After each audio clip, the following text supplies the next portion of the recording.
तो बच्चों अब हम स्टार्ट करेंगे class 8 chapter number 2 linear equation in one variable.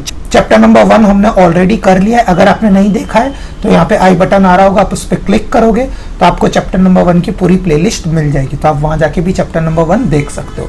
तो चलिए अब हम स्टार्ट करते हैं chapter number 2 linear equation in one variable. बहुत इजी चैप्टर है, काफी बच्चों को ये चैप्टर हार्ड लगता है, बट डोंट वरी, ये पूरे वीडियोस देखने के बाद आपका ये चैप्टर एकदम हो जाएगा आप लोगों के लिए इजी। ओके, तो चलिए स्टार्ट करते हैं। अब देखो, आपने ग्रेड 7 में एक चैप्टर पढ़ा होगा सिंपल इक्वेशन, बस उसके साथ एक लीनियर वर्ड आ गया है और वेरिएबल वर्ड आ गया। एकदम सिंपल है, कोई टेंशन लेने की जरूरत नहीं है। अब देखो, इक्वेशन मतलब क्या, LHS और RHS, इन दोनों के बीच में अगर कोई इक्वल साइन आ जाए वो होता है हमारा इक्वेशन, सिंपल। अब इसमें वन वेरिएबल, वेरिएबल मतलब क्या, A से लेके Z तक जितने भी हमारे पास लेटर्स होते हैं उनको हम बोलते हैं वेरिएबल। तो linear equation in one variable का सिंपल फॉर्म क्या होता है, AX plus B equals to 0। मतलब देखो, ये पूरे इक्वेशन में, पहले तो ये इक्वेशन है, हाँ ये LHS पार्ट है, ये RHS पार्ट है, दोनों के बीच में इक्वल की साइन है, तो वो हो गया मेरा इक्वेशन। अब linear equation in one variable क्या होता है, तो देखो यहाँ पे x एक ही वेरिएबल है, A to Z, मतलब x y p q और कुछ भी नहीं है, अकेला एक ही वेरिएबल है, उसी को बोलते हैं वन वेरिएबल। तो linear equation in one variable, इसका एक यही स्टैंडर्ड फॉर्म होता है, ax plus b equals to 0। ठीक है, इसमें ज्यादा कुछ समझने जैसा नहीं है। अब हम एक्सरसाइज सॉल्व करेंगे तो ये चैप्टर आपको एकदम ईजी लगेगा। तो देखो बच्चों, अब एक्सरसाइज 2.1 क्वेश्चन नंबर 1 बिल्कुल सिंपल है, एकदम ध्यान से वीडियो देखते जाओ। क्वेश्चन क्या कह रहा है, सॉल्व द फॉलोइंग इक्वेशन। ये इक्वेशन दिया, मुझे सिंपली इसको सॉल्व कर देना है। तो देखो, x माइनस 2 इक्वल्स टू 7। एक ही चीज याद रखनी है, वेरिएबल के साथ जो भी है उसको शिफ्ट कर देना है। ठीक है, तो देखो हमको x की वैल्यू फाइंड करनी है, x के साथ कौन है, -2, -2 इधर जाएगा तो किस में कन्वर्ट हो जाएगा, प्लस में। तो देयरफॉर x इक्वल्स टू 7 और ये -2 उधर गया तो +2। अब 7 + 2 कितना होता है, 9। तो x की वैल्यू कितनी आ गई, 9। दैट्स इट, ये हो गया मेरा फर्स्ट पार्ट सॉल्व। ठीक है, अब देखो सेकंड पार्ट क्या दिया हुआ है, y प्लस 3 इक्वल्स टू 10। क्या फाइंड करना है, मुझे y फाइंड करना है, y को अकेला कर दो पर, और देखो उसके साथ कौन है, +3 उधर जाएगा तो किस में कन्वर्ट हो जाएगा, माइनस में। Therefore y equals to 10 - 3। अब 10 - 3 कितना होता है, 7। तो y equals to 7। That's it, ये हो गया मेरा सॉल्व। ठीक है, अब देखो थर्ड वाला पार्ट। अब थर्ड पार्ट में क्या दिया हुआ है, 6 इक्वल्स टू z प्लस 2। किसकी वैल्यू फाइंड करनी है, z की। z के साथ कौन है, +2 इधर जाएगा तो किस में कन्वर्ट हो जाएगा बच्चा, माइनस में। ठीक है, तो 6 - 2 इक्वल्स टू z। अब 6 - 2 कितना होता है, obviously 4। Therefore z equals to 4। लो जी, हो गया हमारा आंसर। ठीक है, बिल्कुल सिंपल। अब देखो इसका पार्ट 4 क्या दिया हुआ है, 3/7 plus x equals to 17/7। x की वैल्यू फाइंड करनी है, x के साथ कौन है, 3/7। अब 3/7 इस साइड जाएगा तो किस में कन्वर्ट हो जाएगा, माइनस में। तो x इक्वल्स टू 17/7 माइनस 3/7। अब देखो यहाँ पे डिनोमिनेटर में यहाँ भी 7 है, इधर भी 7 है, डेट मीन्स व्हाट, 7 को मैं कॉमन ले सकता हूँ और ऊपर क्या हो जाएगा, 17 - 3। अब 17 - 3 कितना होता है, 14/7। अब देखो 14/7 ऑब्वियसली कट हो जाएगा, 7 1 जा, 7 2 जा। तो फाइनल आंसर क्या आ गया, देयरफॉर x की वैल्यू कितनी आ गई, 2। एकदम सिंपल। ठीक है, आया समझ में। तो फिफ्थ पार्ट में क्या दिया हुआ है, 6x इक्वल्स टू 12।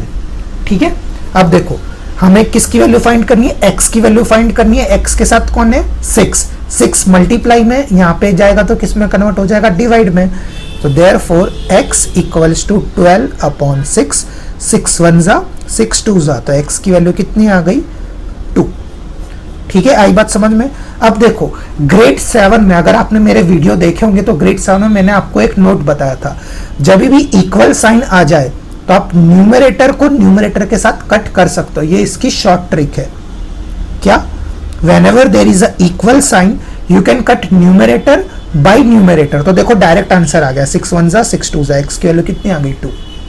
ठीक है, आई बात समझ में? ओके, तो देखो अब इसका नेक्स्ट पार्ट क्या गिवन है? नेक्स्ट पार्ट में है t/5 इक्वल्स टू 10। ओके, तो देखो यहाँ पे 5 किस में? डिवाइड में। डिवाइड इस साइड जाएगा तो किस में कन्वर्ट हो जाएगा? सिंपली मल्टीप्लाई में। तो therefore t equals to 10 into 5। अब 10 इंटू 5 तो हम सबको पता है, देयरफॉर t इक्वल्स टू 50। हो गया सिंपली सॉल्व, एकदम सिंपल, कोई टेंशन लेने की जरूरत ही नहीं है। ठीक है, आया समझ में? अब देखो इसका 7th part, 2x/3 date equals to 18। अब देखो इसमें सिंपली मैं शॉर्ट ट्रिक लगा सकता हूं। ये 18 मेरा न्यूमरेटर है, यहाँ पे कुछ भी नहीं है तो 1। तो whenever there is a equal sign I can cut numerator by numerator और डिनोमिनेटर बाय डिनोमिनेटर। ठीक है, इक्वल साइन हो तो आप न्यूमरेटर को न्यूमरेटर के साथ कट कर सकते हो। तो देखो ये कितना हो जाएगा? 2 1 ज़ा 2 9 ज़ा 18। तो ये क्या कन्वर्ट हो गया? x/3 equals to 9। अब सिंपल 3 डिवाइड में इस साइड जाएगा तो किस में कन्वर्ट हो जाएगा? मल्टीप्लाई में। तो therefore x equals to 9 into 3। अब 9 इंटू 3 कितना होता है? 27। तो फाइनल आंसर कितना आ गया मेरा? x equals to 27। हो गया सॉल्व, बिल्कुल सिंपल। ओके, अब देखो इसका 8th पार्ट काफी इंपॉर्टेंट है, तो बिल्कुल ध्यान से देखना। 1/6 इक्वल्स टू y/1.5। ठीक है, अब देखो किसकी वैल्यू फाइंड करनी है? y की वैल्यू फाइंड करनी है। y के साथ कौन है? डिवाइड में 1.5। डिवाइड इस साइड जाएगा तो किस में कन्वर्ट हो जाएगा?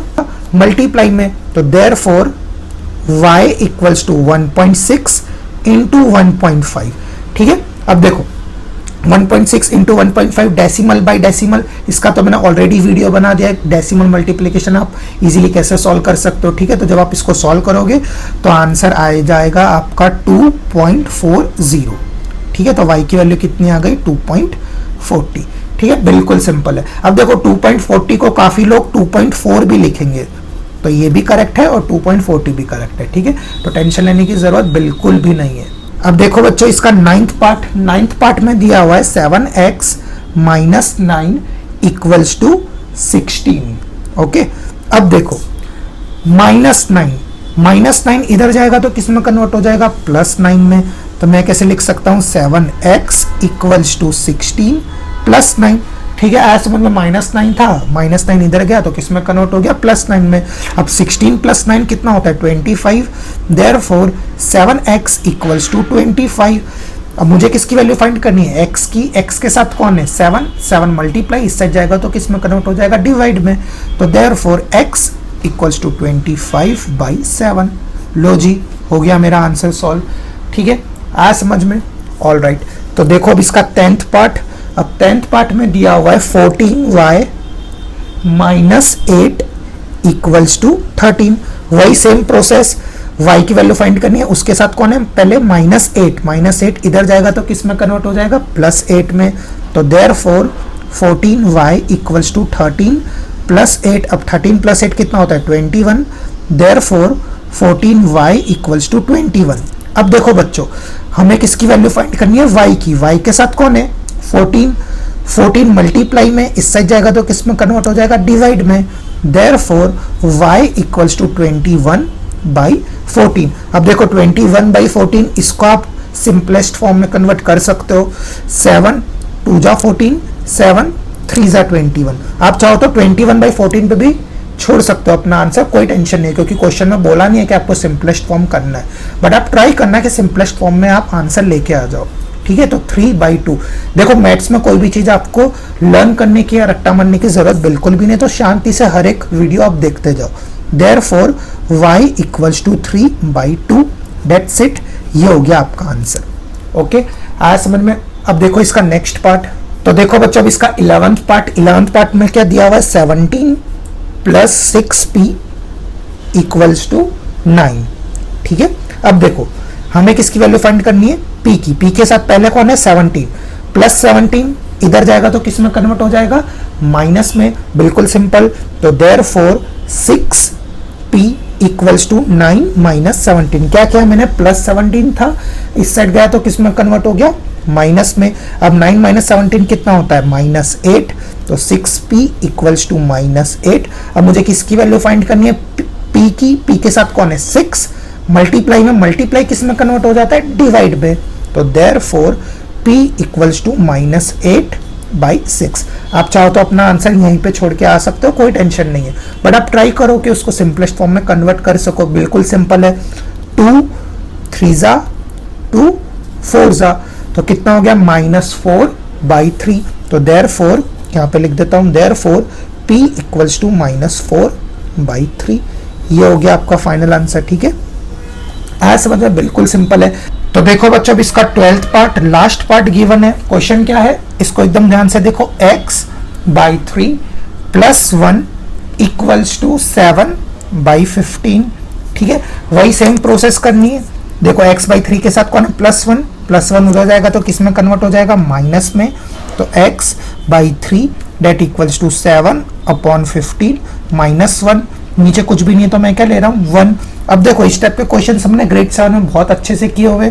अब आप चाहो तो यहाँ पे क्रॉस मल्टीप्लाई करो या एलसीएम लो, तो यहाँ पे क्रॉस मल्टीप्लाई कर दो। तो देखो therefore x/3 that equals to 1 into 7 कितना होता है 7, माइनस का माइनस, 15 इंटू 1 कितना होता है 15, अपॉन 15 इंटू 1 कितना हो जाएगा 15।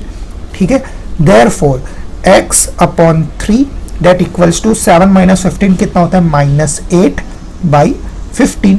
अब देखो whenever there is a equal sign you can cut numerator by numerator और denominator by denominator। तो देखो यहाँ पे 3 1 जा 3, 5 जा 15 कट हो गया, तो x की वैल्यू कितनी आ गई -8/5। Therefore x equals to -8/5। ये आ गया आपका फाइनल आंसर। आप कोई भी मेथड फॉलो करो, कोई टेंशन नहीं है, आंसर -8/5 आना चाहिए। ठीक है, और मेरे हिसाब से ये बिल्कुल सिंपल मेथड है। आप हर एक क्वेश्चन में यही मेथड अप्लाई करो, आपको बिल्कुल इजी लगेगा। तो इस तरीके से हमारी हो गई एक्सरसाइज 2.1 सॉल्व। अगर आपको कोई भी डाउट हो तो प्लीज़ मुझे कमेंट करके ज़रूर बताना। तो चलिए हम स्टार्ट करते हैं एक्सरसाइज 2.2।